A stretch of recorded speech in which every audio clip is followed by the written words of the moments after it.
आज हम एक आसान भाषा में कैपिटल गेन टैक्स के बारे में जानेंगे। आज हम ये जानेंगे कैसे capital gain tax real estate की both residential and commercial properties पे एप्लीकेबल होता है। हम इससे रिलेटेड जो भी टर्म्स होती हैं उनके बारे में जानेंगे, इसकी कैलकुलेशन कैसे की जाती है उसके बारे में जानेंगे, हम इसको कैसे सेव कर सकते हैं हम उसके बारे में जानेंगे, और आखिरी में कुछ यूजफुल टिप्स के बारे में जानेंगे जो एक प्रॉपर्टी सेलर को प्रॉपर्टी बेचते टाइम ध्यान में रखना चाहिए। और इसी टॉपिक के साथ शुरुआत करते हैं आज का वीडियो। नमस्कार दोस्तों, मैं अरुण दुबे स्वागत करता हूं आपका अपने YouTube channel learn to grow. I never made it, but I know what it takes. I'm motivated by a mix of emotion. Got my statement, and I'm reading it slow. लेकिन सबसे पहले हम समझते हैं कि कैपिटल गेन क्या होता है। किसी भी प्रकार का गेन या प्रॉफिट जो कि हमें कैपिटल एसेट को बेचने के बाद मिलता है उसे कैपिटल गेन कहते हैं। Land, building, residential properties, commercial properties, machineries, trademarks, ये डिफरेंट टाइप्स ऑफ एसेट्स जो आपको लॉन्ग टर्म में कैश फ्लो जनरेट करके देते हैं वो कैपिटल एसेट कहलाते हैं। ऑल्दो रूरल एग्रीकल्चर लैंड भी एक टाइप का कैपिटल एसेट है, बट इस पे कोई भी टैक्स लायबिलिटी नहीं पड़ती है। बेसिकली कैपिटल गेन दो प्रकार के होते हैं, शॉर्ट टर्म कैपिटल गेन और लॉन्ग टर्म कैपिटल गेन, जिसको LTCG भी कहा जाता है। सबसे पहले हम शॉर्ट टर्म कैपिटल गेन को समझते हैं। कोई भी प्रॉपर्टी जिसको आपने with in 2 years of purchase sale of कर दिया हो वो शॉर्ट टर्म कैपिटल गेन की कैटेगरी में आता है।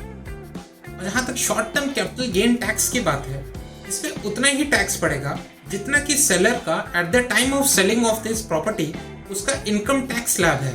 मान लीजिए मेरा इनकम टैक्स स्लैब, मैं जो प्रॉपर्टी बेच रहा हूँ 10% का है और मैं शॉर्ट टर्म कैपिटल गेन के अंडर में प्रॉपर्टी बेच रहा हूँ, तो मेरे पे 10% का ही कैपिटल गेन एप्लीकेबल हो। तो सबसे इंपॉर्टेंट चीज हमें ये चीज समझनी चाहिए कि इसमें किसी भी प्रकार का टैक्स एग्जेम्पशन इनकम टैक्स द्वारा नहीं दिया गया है। अब हम लोग लॉन्ग टर्म कैपिटल गेन, जिसको LTCG भी कहा जाता है, अब उसको समझते हैं। किसी भी प्रकार के प्रॉपर्टी जिसको हम 2 years ऑफ आफ्टर परचेजिंग हम उसे बेच रहे हैं वो लॉन्ग टर्म कैपिटल गेन की कैटेगरी में आता है। इस पे 20% का fixed capital gain tax applicable होता है। लॉन्ग टर्म कैपिटल गेन में इंडेक्सेशन का भी बेनिफिट मिल जाता है। इंडेक्सेशन को हम at the time of capital gain की कैलकुलेशन में समझेंगे। और सबसे फॉरमोस्ट इसमें बेनिफिट ये है कि इनकम टैक्स ने इसमें 3 सेक्शंस ऐसे बना रखे हैं जिसके थ्रू आप इसमें टोटली एग्जेम्पशन भी पा सकते हैं। शॉर्ट टर्म और लॉन्ग टर्म कैपिटल गेन की कैलकुलेशन के लिए आप ऊपर दिए गए आई बटन को क्लिक कर सकते हैं। उसमें मैंने दोनों ही कैपिटल गेन्स की कैलकुलेशन को बहुत आसान भाषा में समझा रखा है। अब हम लोग कैपिटल गेन टैक्स को कैसे बचाया जा सकता है या उसके एग्जेम्पशंस के बारे में समझते हैं। मेजरली इनकम टैक्स ने 3 ऐसे सेक्शंस बना रखे हैं जिसके थ्रू आप कैपिटल गेन टैक्स को सेव कर सकते हैं। इसमें सबसे पहले सेक्शन 54 को हम समझते हैं। अब हम लोग सेक्शन 54 को समझते हैं कि कोई भी individual but not a company जो कि एक मकान को बेचने के बाद एक दूसरा मकान लेना चाहता है या दूसरा मकान का कंस्ट्रक्शन करवाना चाहता है, वो इस सेक्शन के तहत आ सकता है। बजट 2019 में इस सेक्शन में कुछ अमेंडमेंट्स किए गए हैं जिसके अंतर्गत कोई भी इंडिविजुअल अपने मकान को बेचने के बाद 2 मकान खरीद सकता है या 2 मकान का कंस्ट्रक्शन भी करवा सकता है, बट इसमें कुछ कंडीशंस रखी गई हैं। सबसे पहली कंडीशन ये रखी गई है कि आपका कैपिटल गेन 2 करोड़ से ज़्यादा का नहीं होना चाहिए। दूसरी कंडीशन ये है कि अपने पूरी लाइफ टाइम में आप इस अमेंडमेंट का सिर्फ एक ही बार यूज कर सकते हैं। इस सेक्शन में एक टाइम लिमिट भी रखी गई जिसके अंतर्गत ये कहा गया है, मान लीजिए मैं जो भी नया घर खरीद रहा हूँ मैं उसको अपने प्रेजेंट घर के या तो मैं 1 साल पहले खरीद सकता हूँ या उसके सेल करने के बाद 2 साल बाद तक मैं खरीद सकता हूँ। और मान लीजिए मैं कोई नया घर का कंस्ट्रक्शन करवा रहा हूँ तो मैक्सिमम 3 साल में मेरे घर का कंस्ट्रक्शन हो जाना चाहिए। इस सेक्शन में ये भी कहा गया है कि मान लीजिए मैंने एक नया घर खरीद लिया है अपने घर के बिकने से पहले और मैंने उस पर होम लोन ले लिया है, तो मेरा जो भी कैपिटल गेन उस घर से आएगा मैं उससे अपने होम लोन को रीपे भी कर सकता हूँ। इस सेक्शन में एक बात और कही गई है कि जो भी मेरा कैपिटल गेन है और जो भी प्रॉपर्टी मैं परचेज कर रहा हूँ उन दोनों की कॉस्ट में जो भी कम होगा उतने पे ही टैक्स एग्जेम्पशन अलाउड है। जो सबसे बड़ा क्लॉज इस सेक्शन में रखा गया है कि मान लीजिए जो भी मैं नया घर खरीद रहा हूँ मैं उसे अगले 3 साल तक बेच नहीं सकता हूँ, क्योंकि अगर मैंने उसे बेच दिया 3 साल के अंदर तो मेरा जितना भी कैपिटल गेन टैक्स जो मेरे को एग्जेम्प्ट हुआ था वो रिवर्स हो जाएगा और मेरे को उतना गवर्नमेंट को पे करना पड़ेगा। अब हम लोग सेक्शन 54F के समझते हैं। सेक्शन 54F ये कहता है कि कोई भी individual but not a company जो अपना किसी भी प्रकार का एसेट हो, लैंड हो, कमर्शियल प्रॉपर्टी हो, ज्वेलरी हो या किसी भी प्रकार का एसेट हो, इस एसेट्स के कैपिटल गेन को एक हाउस प्रॉपर्टी में इन्वेस्ट करना चाहता है, वो इस सेक्शन में आ सकता है। इसमें कंडीशन रखी गई कि किसी भी प्रकार का अपना हाउस प्रॉपर्टी का कैपिटल गेन आप इस सेक्शन में इन्वेस्ट नहीं कर सकते। वैसे तो सेक्शन 54 और सेक्शन 54F के सारे ही क्लॉजेस सिमिलर हैं, बट इसमें कुछ डिफरेंसेस हैं, हम उनके बारे में बात करें। सबसे पहली चीज़ इसमें ये कही गई है कि इसमें आपको अपनी प्रॉपर्टी का फुल सेल कंसिडरेशन को इन्वेस्ट करना होता है। जैसा कि हम जानते हैं कि सेक्शन 54 में हमें सिर्फ कैपिटल गेन को ही इन्वेस्ट करना होता है अपनी नेक्स्ट प्रॉपर्टी में, बट इसमें क्या है कि आपको अपनी फुल सेल कंसिडरेशन, आप अपनी प्रॉपर्टी को जितने में सेल ऑफ किए हैं उतना आपको इसमें इन्वेस्ट करना पड़ेगा। और मान लीजिए आप अपनी पूरी सेल कंसिडरेशन को इसमें इन्वेस्ट नहीं कर रहे हैं, तो आप जितना कम करेंगे उतने ही प्रोपोर्शन में आपका टैक्स का एग्जम्पशन भी कम हो जाएगा।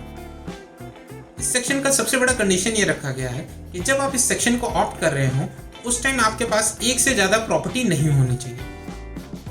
अब तक की इस वीडियो में हमने ये समझा कि अगर हमें टैक्स का एग्जम्पशन चाहिए तो हमें अपने कैपिटल गेन को एक हाउस प्रॉपर्टी में इन्वेस्ट करना पड़ेगा, क्योंकि एक घर खरीदना एक टाइम टेकिंग प्रोसेस है। इसीलिए इनकम टैक्स डिपार्टमेंट ने स्पेशल अकाउंट बनाया है जिसको कैपिटल गेन अकाउंट स्कीम भी कहा जाता है। आप इस अकाउंट में अपने कैपिटल गेन के फंड को ट्रांसफर कर सकते हैं जब तक आपका नए घर का ट्रांजैक्शन चल रहा है। मान लीजिए आप अपने कैपिटल गेन को इस अकाउंट में ट्रांसफर नहीं कर रहे हैं तो आप पे शॉर्ट टर्म कैपिटल गेन का टैक्स एप्लीकेबल हो सकता है। ये कैपिटल गेन अकाउंट आपको किसी भी PSU बैंक या गवर्नमेंट के ऑथराइज्ड बैंक में आसानी से मिल सकता है। अब हम लोग सेक्शन 54EC के बारे में समझते हैं। सेक्शन 54EC ये कहता है कि कोई भी इंडिविजुअल और अ कंपनी जो अपनी किसी भी प्रॉपर्टी को बेचने के बाद एक प्रॉपर्टी में इन्वेस्ट नहीं करना चाहता है, वो गवर्नमेंट के बनाए गए कुछ स्पेशल बॉन्ड्स में इन्वेस्ट कर सकता है। ये bonds majorly national highway authority of India और रूरल इलेक्ट्रिफिकेशन कॉर्पोरेशन के होते हैं। आपको इसमें एग्जम्पशन के लिए अपने कैपिटल गेन को पूरा इन्वेस्ट करना पड़ता है। इन बॉन्ड्स का लॉकिंग पीरियड 5 इयर्स का होता है और आपको अपनी प्रॉपर्टी बेचने के मैक्सिमम 6 महीने में इन बॉन्ड्स में अपने कैपिटल गेन को शिफ्ट कर देना होता है। हालांकि अगर आप रिटर्न के तौर पे इस इन्वेस्टमेंट को कर रहे हैं तो ये ज़्यादा बेनिफिशियल नहीं होता है, क्योंकि इसमें मैक्सिमम 5 to 6% का ही रिटर्न मिलता है।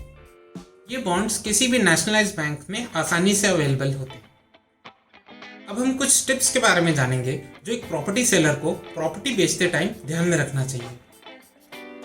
सबसे पहली चीज़ ये है कि मान लीजिए मेरा जो कैपिटल गेन है वो मेरी परचेजिंग प्रॉपर्टी की कॉस्ट से ज़्यादा है, तो मेरा जो रेस्ट कैपिटल गेन है मैं उसको सेक्शन 54EC के तहत भी इन्वेस्ट कर सकता हूँ। दूसरी चीज़ ये है, अगर कोई बिल्डर आपके घर के पोजीशन में डिले करता है तब भी आपका टैक्स एग्जम्पशन अलाउड होता है। कैपिटल गेन कभी भी इनहेरिटेड प्रॉपर्टीज पे एप्लीकेबल नहीं होता है, बट जब वो इनहेरिटेड पर्सन अपनी प्रॉपर्टी को बेचने जाएगा तो वो कैपिटल गेन टैक्स उसको पे करना पड़ेगा। मैं इसको आपको एक आसान भाषा में समझाता हूँ। मान लीजिए मेरे फादर ने कोई प्रॉपर्टी मेरे नाम से ट्रांसफर की है और मैं ये प्रॉपर्टी को बेचने जा रहा हूँ, तो इसे बेचते वक्त जो ड्यूरेशन इसका पता करना होगा कि ये लॉन्ग टर्म कैपिटल गेन में आता है कि शॉर्ट टर्म कैपिटल गेन में। जो टाइम लिमिट है वो मेरे फादर के होल्डिंग पीरियड से लेके मेरे होल्डिंग पीरियड तक का काउंट किया जाएगा। तो एज यूजली जो भी इनहेरिटेड पर्सन है वो अपने टैक्स एग्जम्पशन एज वैसे ही पा सकता है जैसे एक नॉर्मल पर्सन अपनी प्रॉपर्टी को बेचने के टाइम पाता है। और आखिरी में मैं यही बताना चाहूँगा, आप कभी भी प्रॉपर्टी की सेल कर रहे हो और आपकी प्रॉपर्टी की कॉस्ट 50 लाख से अधिक हो तो आपको 1% का TDS सबमिट करना होता है। इससे गवर्नमेंट आपके ट्रांजैक्शन को मॉनिटर करता है और इससे ये पता चलता है कि क्या आपको कैपिटल गेन हो रहा है कि कैपिटल लॉस हो रहा है। आपको किसी भी प्रकार का कोई भी डाउट हो मेरे इस वीडियो में, आप मेरे कमेंट बॉक्स में कमेंट कर सकते हैं। और अगर आपको कोई भी दिक्कत आती है कैपिटल गेन के रिगार्डिंग में, आप उसके रिगार्डिंग भी मुझे मेल कर सकते हैं या मुझसे कॉन्टैक्ट कर सकते हैं। Please like and subscribe my channel for latest news and updates of real estate. जय हिंद।